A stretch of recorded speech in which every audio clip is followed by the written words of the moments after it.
Selamat pagi teman-teman. Kembali bersama Ariel Kurnaidi. Kita akan merenungkan firman Tuhan dari buku Renungan Pagi, Anak dan Pelajar.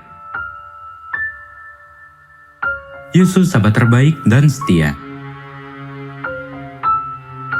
Yang disusun oleh Pastor Dr. Marolop Sagala. Mari kita awali dengan doa. Bapa di sorga, kami akan belajar firman-Mu. Tolong kami supaya firman-Mu menjadi pedoman dalam hidup kami hari ini. Dalam nama Tuhan Yesus kami berdoa, amin. Hari ini, tanggal 8 Oktober, judul renungan kita, Satu cerita sebagai satu perumpamaan. Ayat hafalan, Lukas pasal 16 ayat 25. Tetapi Abraham berkata, "Anak, ingatlah bahwa engkau telah menerima segala yang baik sewaktu hidupmu, sedangkan Lazarus segala yang buruk. Sekarang ia mendapat hiburan dan engkau sangat menderita." Yesus sedang mengajarkan bahwa tidak berguna bila terlambat menyesal.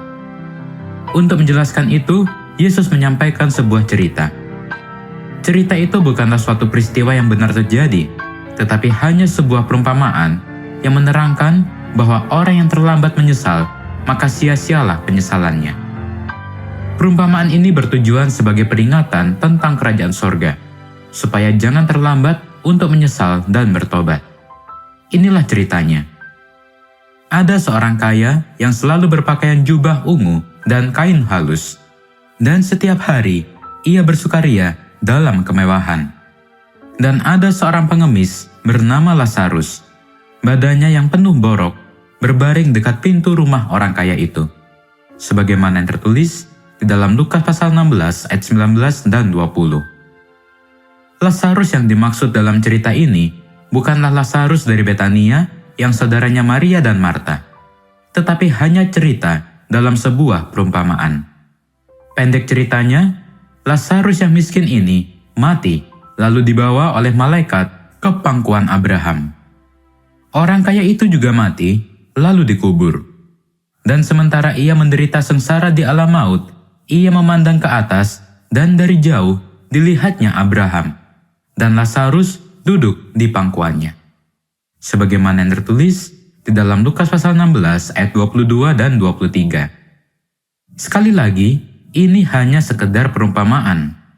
Dalam perumpamaan itu, Abraham dianggap sudah di sorga, dan Lazarus yang miskin selama ia masih di dunia itu, sekarang berada di pangkuan Abraham yang sudah di sorga. Yang jelas Abraham tidak di sorga, melainkan masih di dalam kubur. Dalam cerita perumpamaan itu, orang kaya yang mati itu dikubur dan dianggap bahwa dia berada di api neraka. Di dalam api neraka, dia menderita sengsara, sedangkan dia melihat Lazarus bahagia dalam pangkuan Abraham. Lalu ia berseru, katanya, "Bapa Abraham, kasihanilah aku. Suruhlah Lazarus supaya ia mencelupkan ujung jarinya ke dalam air dan menyejukkan lidahku, sebab aku sangat kesakitan dalam nyala api ini." Sebagaimana yang tertulis di dalam Lukas pasal 16 ayat 24. Tetapi Abraham berkata, "Anak, ingatlah bahwa engkau telah menerima segala yang baik sewaktu hidupmu, sedangkan Lazarus segala yang buruk. Sekarang ia mendapat hiburan dan engkau sangat menderita." Dalam kisah itu, Abraham tidak memenuhi permintaannya karena sudah terlambat. Pernyataan dan permintaan orang kaya itu sudah terlambat. Seharusnya permintaan itu disampaikan ketika ia masih hidup. Karena setiap penyesalan seharusnya diikuti oleh pertobatan. Oleh sebab itu, jangan terlambat untuk datang kepada Tuhan. Mari kita akhiri dengan doa. Bapa di sorga, terima kasih untuk firman-Mu hari ini. Benar kami diingatkan bahwa penyesalan itu tidak ada gunanya. Dan tolonglah kami supaya kami boleh bertobat sejak dari sekarang. Inilah doa kami, di dalam nama Tuhan Yesus kami berdoa. Amin.